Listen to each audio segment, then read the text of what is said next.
Hello friends, എൻ്റെ കയ്യിലിരിക്കുന്ന ഈ സാധനത്തിൻ്റെ പേരാണ് മാൽഡീവിയൻ ക്യാബേജ് ലീഫ്, അതായത് കോഫി ലീഫ്. അപ്പോൾ ഇന്ന് ഈ കോഫി ലീഫും ഒരു ക്യാരറ്റും ഒരു ഒണിയനും ഒരു മുട്ടയും കുറച്ച് ഓട്സും ചേർത്ത് ഞാനൊരു ഉപ്പുമാ പോലെയാണ് ഉണ്ടാക്കാൻ പോകുന്നത്. അപ്പം അതിലേക്ക് നമ്മുടെ ഈ കോഫി ലീഫും ക്യാരറ്റും ഒണിയനും ഞാൻ ചോപ്പ് ചെയ്തെടുത്തു. എന്നിട്ട് നമ്മുടെ പാൻ വെച്ച് നമ്മുടെ ഓട്സ് നമുക്കൊന്ന് ഫ്രൈ ചെയ്തെടുക്കണം.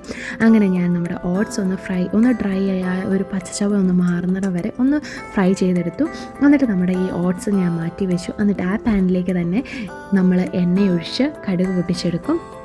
അപ്പം ഓട്സിന് പകരം നമുക്ക് വേണമെങ്കിൽ എടുക്കാം. റവ ഉപ്പുമാവ് ഉണ്ടാക്കുന്ന സെയിം പാറ്റേണിൽ നമുക്ക് ഉണ്ടാക്കാം. പക്ഷേ ഞാൻ ഇച്ചിരി മസാല ടേസ്റ്റ് എൻഹാൻസ് ചെയ്യുന്നതുകൊണ്ട് ഞാൻ മസാലാസൊക്കെ ആഡ് ചെയ്യും. അപ്പോൾ നമ്മൾ ഓട്സ് മാറ്റി വെച്ച് പാൻ എടുത്ത് അതിലേക്ക് കടുകിട്ടതിന് ശേഷം നമുക്ക് ഇനി ആഡ് ചെയ്യേണ്ടത് എന്താണ്? കരിയാപ്പില. അപ്പം എൻ്റെ കയ്യിൽ ഇല്ലാത്തതുകൊണ്ട് ഞാൻ ആഡ് ചെയ്തില്ല കേട്ടോ. അത് കഴിഞ്ഞിട്ട് നമ്മുടെ ഒണിയൻ ഞാൻ ആഡ് ചെയ്തു. നമ്മുടെ സവോള കഴിക്കുന്നത് നല്ലതാണ്, ഫൈബർ റിച്ച് ആയിട്ടുള്ളൊരു ഫുഡാണ് നമ്മുടെ ഈ സവോള. അപ്പം ഈ സവോള ഞാൻ ഇട്ടു.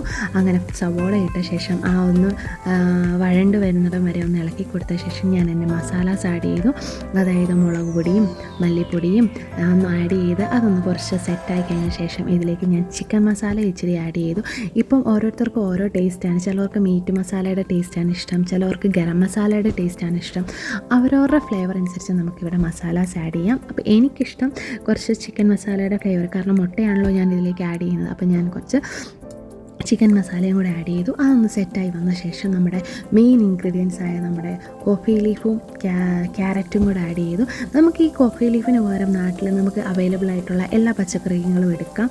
അങ്ങനെ പച്ചക്കറികളൊക്കെ എടുത്ത് ചെറുതായിട്ട് ചോപ്പ് ചെയ്ത് ഇങ്ങനെ വഴറ്റി ഒന്ന് വേവിച്ച് ആവി കയറ്റിയെടുക്കാം. അപ്പം ഞാൻ ഇതെല്ലാം കൂടെ നന്നായി ഇളക്കി സെറ്റാക്കി വെച്ച് ഒന്ന് മൂടി വെച്ച് ആവി കയറ്റിയെടുത്തു കഴിയുമ്പോൾ തന്നെ ഇത് വേവും. അതിൻ്റെ ഇടയിൽ ഞാൻ ഉപ്പ് ആഡ് ചെയ്തു കേട്ടോ. ഉപ്പ് ആഡ് ചെയ്യുന്ന കാര്യം മറന്നുപോയായിരുന്നു, അതുകൊണ്ടാണ് പിന്നെ ആഡ് ചെയ്തത്.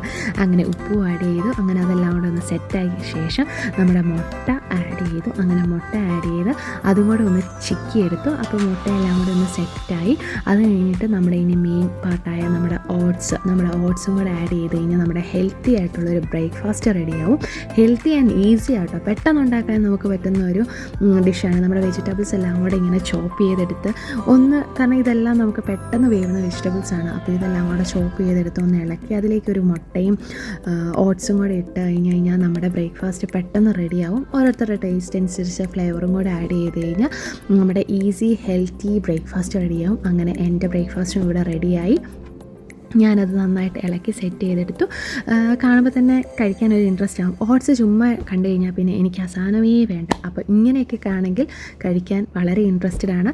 അങ്ങനെ ഞാൻ എൻ്റെ ബ്രേക്ക്ഫാസ്റ്റ് സെറ്റാക്കി ടേസ്റ്റ് ചെയ്തു. അപ്പോൾ ഇനി അടുത്തൊരു ഡിഷുമായിട്ട് പിന്നെ കാണാം. ഇഷ്ടപ്പെട്ടവർ സബ്സ്ക്രൈബ് ചെയ്യുക. Thank you.